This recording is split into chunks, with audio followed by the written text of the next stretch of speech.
Good morning students. Last video में हमने देखा था कि जो ग्रेविटेशन होता है चैप्टर नंबर 10 ग्रेविटेशनल में, कि ग्रेविटेशनल जो कांस्टेंट होता है वो कैपिटल जी होता है ना। और अब हम ये देखेंगे कैपिटल जी की एक फिक्स वैल्यू होती है जो कि आइडेंटिफाई की गई थी। It is 6.67 into 10⁻11 newton metre square पर केजी स्क्वायर। ऐसा यूनिट कैसे निकालते हैं ये भी मैंने आपको आगे एक्सप्लेन किया था। तो ये हमारी एक फिक्स वैल्यू होती है। ये एग्जाम में अगर न्यूमेरिकल्स आते हैं तो वो गिवन होती है। अब हम न्यूमेरिकल्स भी करेंगे, लेकिन हम पहले चैप्टर कंप्लीट करेंगे और एक बार रिकैप करेंगे चैप्टर का लास्ट में, और उसके बाद ही हम कोई न्यूमेरिकल्स सॉल्व करेंगे। अब हम देखते हैं फ्री फॉल क्या होता है। फ्री फॉल का मतलब होता है जब भी हम कोई ऑब्जेक्ट को फ्रीली कहीं से छोड़ देते हैं, मतलब हम उस पर कोई प्रेशर नहीं लगाते, कोई फोर्स क्रिएट नहीं करते, हमने उसको फ्रीली ऐसे करके छोड़ दिया, हमने इसके लिए कुछ नहीं किया, लेकिन वो फिर भी नीचे डाउनवर्ड्स ही आता है। क्यों आता है? क्योंकि हमें ये पता पड़ गया है कि अर्थ जो है वो एक ग्रेविटेशनल फोर्स लगाती है जो कि हर चीज को अपनी तरफ अट्रैक्ट करती है। क्योंकि अर्थ का मास ज्यादा होता है किसी भी चीज से, इसलिए वो अट्रैक्शन फोर्स क्रिएट करती है। अगर सामने वाली बॉडी का मास ज्यादा होगा तो मे बी वो उसकी तरफ अट्रैक्ट हो, लेकिन हमारा जो अर्थ है उसका मास बहुत ज्यादा है, इसलिए वो उसको दूसरी चीजों को अट्रैक्ट कर लेती है आसानी से।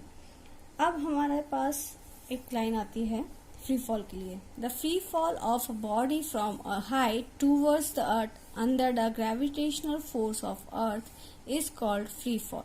फ्री फॉल किसे बोलते हैं? कि अगर हमने किसी बॉडी को किसी हाइट से अर्थ की तरफ है ना छोड़ दिया, मतलब फ्रीली छोड़ दिया, तो वो जब फ्रीली नीचे आती है बिना किसी और एक्स्ट्रा फोर्स के, it is called free fall. अब किसी टाइम में किसी ने एक्सपेरिमेंट किया था कि हमने अगर एक फेदर लिया और एक आयरन कॉइन लिया और दोनों को सेम हाइट से हमने छोड़ा, तो जो कॉइन था वो पहले पहुंच गया क्योंकि उसका वेट ज्यादा था, मास ज्यादा था, और जो हमारा फेदर था वो थोड़ी देर बाद अचीव किया उस जगह को। तो लोगों ने ये बोला कि मास के ऊपर डिपेंड करता है कि बॉडी कब फ्रीली फॉल होकर नीचे डाउन आ रही है, मतलब वो अलग अलग टाइम पर दोनों गिरेंगे। लेकिन गैलीलियो ने क्या किया, जो पिज़ा की मीनार है उस पर खड़े होकर उसने एक बहुत बड़ा स्टोन और एक छोटा स्टोन दोनों को एक साथ ड्रॉप किया। जब उसने दोनों को एक साथ ड्रॉप किया तो उसने ये देखा कि दोनों एक साथ ही जमीन पर आए, मतलब उनमें कोई भी डिफरेंस नहीं था, दोनों एक साथ जमीन पर आकर टकराए। तो गैलीलियो ने बोला the acceleration of an object falling free towards the earth does not depend on the mass of the object. तो उसने एक्सप्लेन किया कि हमारा कोई भी ऑब्जेक्ट हो, कितना भी मास कम हो या ज्यादा हो, दोनों पर एक्सेलरेशन सेम लगता है, दोनों सेम टाइम पर जमीन पर आकर टकराते हैं अगर हमने उनको फ्रीली फॉल कराया है। अब इसी का एक और हमारे वो साइंटिस्ट है रॉबर्ट बोयले, उन्होंने क्या किया, इसी चीज को एक्सप्लेन किया और क्लियर किया कि आखिर ये चीज कैसे हुई। तो उन्होंने इसको एक्सप्लेन करने के लिए एक वैक्यूम क्रिएट किया एक जार में। उस वैक्यूम जार में उन्होंने क्या किया, जब फेदर और कॉइन को एक साथ फॉल कराया तो वो दोनों सेम टाइम पर पहुंचे। तो उससे उन्होंने ये आइडेंटिफाई किया, क्योंकि जो फेदर होता है वो उसका एरिया ज्यादा बड़ा होता है ना। जब एरिया बड़ा होता है तो उसके ऊपर जो एयर होती है वो एयर क्या होती है, हाईली रेजिस्टेंस प्रोवाइड कराती है। जबकि जो स्टोन था हमारा छोटा था, या कॉइन जो था छोटा था, उसका एरिया कम था, तो उसके ऊपर हमारा एयर रेजिस्टेंस कम हो गया। एयर रेजिस्टेंस का क्या मतलब है कि अगर मैं कोई चीज ड्रॉप करा रही हूँ तो उस पर एयर क्या इफेक्ट दे रही है, नेगेटिव इफेक्ट हर चीज देती है। तो एयर ने क्या किया, एक नेगेटिव फोर्स अप्लाई किया, जिसके कारण वो हवा में उड़ने लगता है, जिसके कारण वो धीरे धीरे नीचे आ पाता है। जबकि स्टोन पे क्या होता है, एरिया कम होता है तो एयर प्रेशर कम लगता है या एयर रेजिस्टेंस कम प्रोवाइड होता है, इसलिए वो नीचे फॉल जल्दी होता है। लेकिन जब रॉबर्ट ने ये परफॉर्म कराया वैक्यूम में, तो उसने ये देखा कि दोनों चीजें सेम टाइम पे फॉल हो रही हैं, क्योंकि वहां पर कोई भी एयर पार्टिकल्स प्रेजेंट नहीं है। तो वहां पर जो एयर रेजिस्टेंस है वो 0 हो गया है और सिर्फ वहां पर ग्रेविटेशनल फोर्स ही प्रेजेंट है। तो उसने ये देखा कि जो एक्सेलरेशन हो रहा है बॉडी का वो दोनों में सेम हो रहा है। तो उसने बोला the acceleration produces in the freely falling bodies is the same for all the bodies and it does not depend on mass of falling body. कि वो मास के ऊपर डिपेंड नहीं करता है। उसने गैलीलियो की बात को प्रूफ किया कि इस तरीके से हम इसको प्रूफ कर सकते हैं, क्योंकि लोग बहुत आर्ग्यू कर रहे थे कि ऐसा पॉसिबल नहीं है। लोगों ने करके देखा, उन्होंने फेदर को भी फेंका, स्टोन को भी फेंका साथ में, लेकिन स्टोन पहले आ जाता था, फेदर बाद में आता था। तो उसका रीजन था कि इसका एरिया ज्यादा था, जिसके कारण इस पे एयर रेजिस्टेंस ज्यादा लगता था, तो इसकी स्पीड कम हो जाती थी। अब हुआ हमारे पास नई चीज आई, acceleration due to gravity. It is called gravitational acceleration. तो इसको हम कैपिटल स्मॉल जी बोलते हैं और कैपिटल जी होता है ग्रेविटेशनल कांस्टेंट। ये हमें याद रखना है।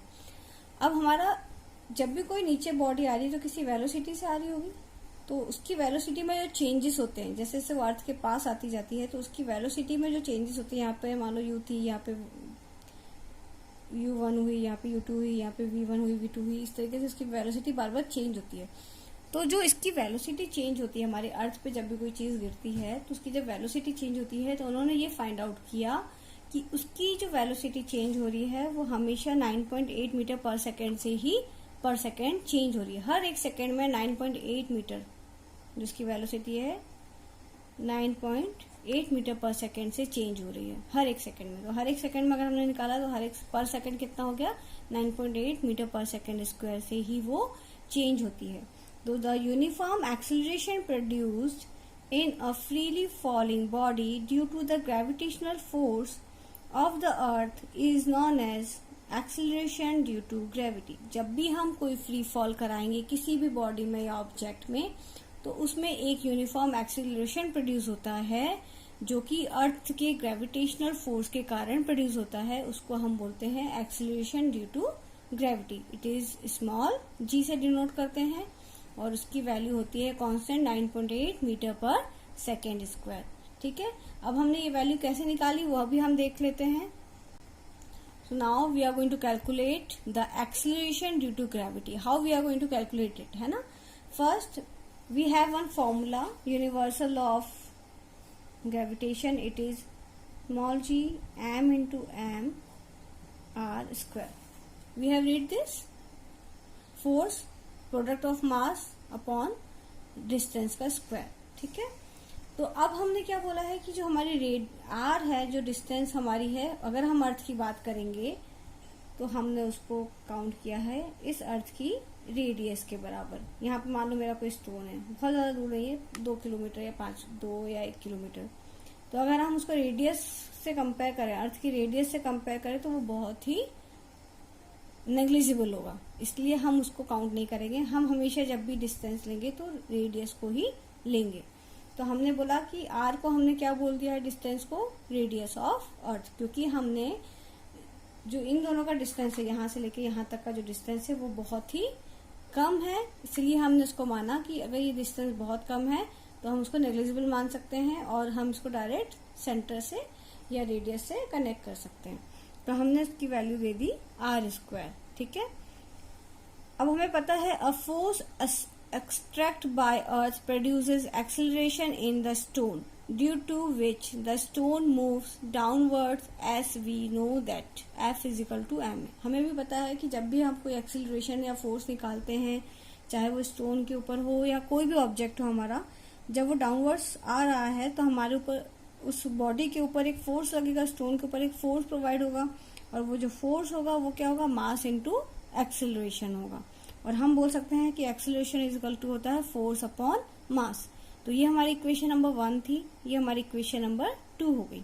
अब यहाँ पर हम फोर्स की वैल्यू देख रहे हैं, फोर्स की वैल्यू दी हुई है, हमें पता है कि अगर ग्रेविटेशन की बात करते हैं तो फोर्स की वैल्यू क्या होती है। तो हमने यहाँ पर इक्वेशन नंबर 1 से हमने इसको पुट कर दिया। अब याद रखिए ये जो मास है ये हमारी अर्थ का मास है बड़ा वाला, स्मॉल वाला जो है स्टोन का मास है। तो हम जो फोर्स निकाल रहे हैं वो स्टोन के ऊपर निकाल रहे हैं कि स्टोन के ऊपर एक्सेलरेशन और मास के कारण कितना फोर्स प्रोड्यूस होगा। तो हमने ये देख लिया कि स्मॉल एम दोनों में आ रहा है, पुट कर दी वैल्यू। जैसे ही हमने वैल्यू पुट करी तो क्या हो गया, स्मॉल एम से स्मॉल एम कट हो गया, G M upon R square हमारे पास रिमेनिंग बचा। अब ये बचा हमारे पास फॉर्मूला। अब इस फॉर्मूले में हमें ये पता है कि जो ए है ये एक्सीलरेशन है, लेकिन कौन सा एक्सीलरेशन है, ड्यू टू ग्रेविटी। तो इसलिए हम इसको जी पुट कर सकते हैं, तो इसलिए हमने ए की जगह जी पुट कर दिया। अब जब हमने वो पुट किया और हमने यहाँ पर देखा कि हमारे पास जी की वैल्यू ऑलरेडी दी हुई थी, जो मैंने अभी फर्स्ट आपको बताया 6.7 10⁻⁻11।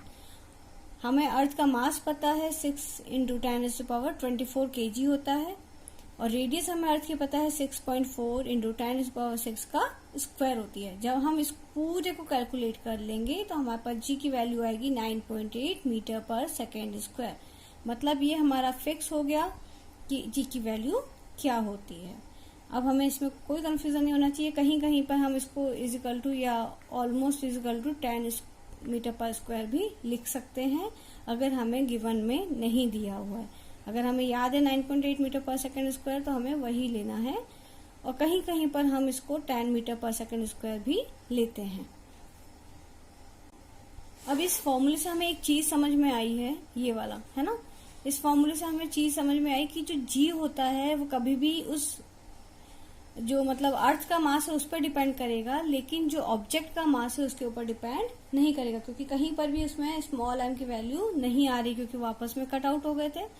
तो सिर्फ ये काय के ऊपर डिपेंड करता है जो हमारा ग्रेविटेशनल कांस्टेंट है, अर्थ का जो मास है और जो उसकी रेडियस है। मतलब इसमें ये सिर्फ अर्थ से रिलेटेड चीजें करता है, उसके अलावा जो दूसरे ऑब्जेक्ट्स हैं या कोई भी ऑब्जेक्ट या बॉडी है उसके ऊपर डिपेंड नहीं करता। मतलब ये मास के ऊपर डिपेंड नहीं करता। हम इससे बोल सकते हैं कि जो ग्रेविटेशनल फोर्स होता है या ग्रेविटेशनल एक्सीलरेशन होता है वो किसी भी मास के ऊपर डिपेंड नहीं करता, क्योंकि हमने अभी निकाला भी था, रॉबर्ट ने बोला था कि वो किसी भी मास के ऊपर डिपेंड नहीं करता, चाहे हम फेदर को नीचे डाउन करें या फिर स्टोन को फ्रीली फॉल कराएं, दोनों सेम टाइम पर नीचे पहुंचते हैं।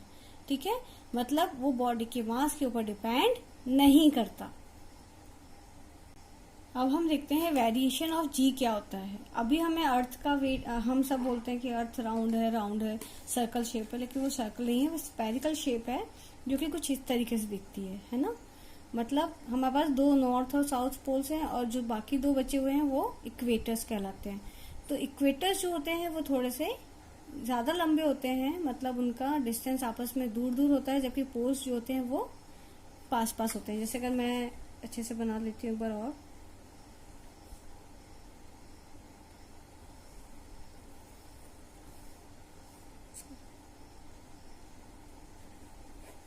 ठीक है।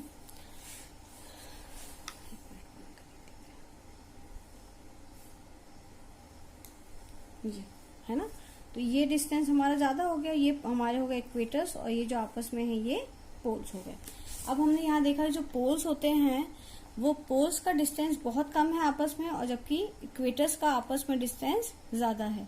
तो अब हमारी जो वेरिएशन ऑफ जी होता है वो हम कहाँ देखते हैं, पोल्स के ऊपर भी देखते हैं और इक्वेटर्स के ऊपर भी देखते हैं। ये क्वेश्चन 1 मार्क या 2 मार्क्स के आते हैं, है ना, कि इक्वेटर्स और पोल्स के ऊपर ग्रेविटेशनल वेरिएशन कैसे होता है, ग्रेविटेशन का या जी का वेरिएशन एक्सेलरेशन का कैसे होता है।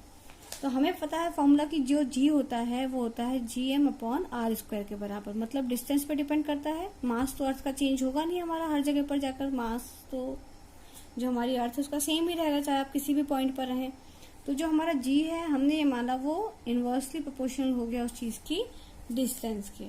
ठीक है, अब क्योंकि ये दोनों चीजें क्या हो गई, कांस्टेंट हो गई, अब ये इसके इनवर्सली प्रोपोर्शनल हो गया है, मतलब ये इसका अपोज करेगा। अगर मेरी रेडियस ज्यादा है तो वैल्यू जी की कम हो जाएगी, ये अपोजिट काम करेगा क्योंकि इनवर्स है।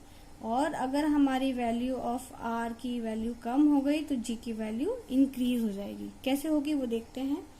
अब पोल्स के ऊपर हमारा जो रेडियस है या फिर जो डिस्टेंस है दोनों का बहुत ही कम है, इसको हमने आर डैश से डिनोट किया है। तो मैंने बोला आर डैश की वैल्यू, आर ही मतलब जो इक्वेटर्स है उसकी वैल्यू से कम है। ठीक है, तो हमारे पास पोल्स की वैल्यू कम है और इक्वेटर की वैल्यू ज्यादा है। जब मैंने इसमें पुट किया तो हमने देखा कि ये दोनों तो फिक्स हो गए, इसके ऊपर डिपेंड नहीं कर रहा है, सिर्फ रेडियस पे डिपेंड कर रहा है। तो मैंने पोल पे देखा तो हमारी डिस्टेंस कम थी आपस में, जब डिस्टेंस कम थी तो वहां पर ग्रेविटेशनल फोर्स ज्यादा होता है। तो जो हमारे पोल्स पे अगर कोई सामान रखा है या कोई चीज रखी है तो उस पर ग्रेविटेशनल एक्सेलरेशन ज्यादा प्रोड्यूस होगा as compare to equators. Equators का देख लेते हैं, इक्वेटर्स की डिस्टेंस हमारी ज्यादा है जब वो ज्यादा दूर दूर है मतलब रेडियस बढ़ गई, जब रेडियस बढ़ गई हमारी, इसको हमने आर से रिप्रेजेंट किया है, तो ग्रेविटेशनल फोर्स क्या हो जाएगा, रिड्यूस हो जाएगा। तो हम ये बोलते हैं कि अगर कोई चीज इक्वेटर्स पे रखी हुई है तो उनकी रेडियस ज्यादा होती है, इसलिए जी की वैल्यू कम हो जाती है। तो पोल्स पर जी की वैल्यू ज्यादा होती है और इक्वेटर्स पर जी की वैल्यू कम होती है। Thank you. Please subscribe my channel and share it. Thank you everyone.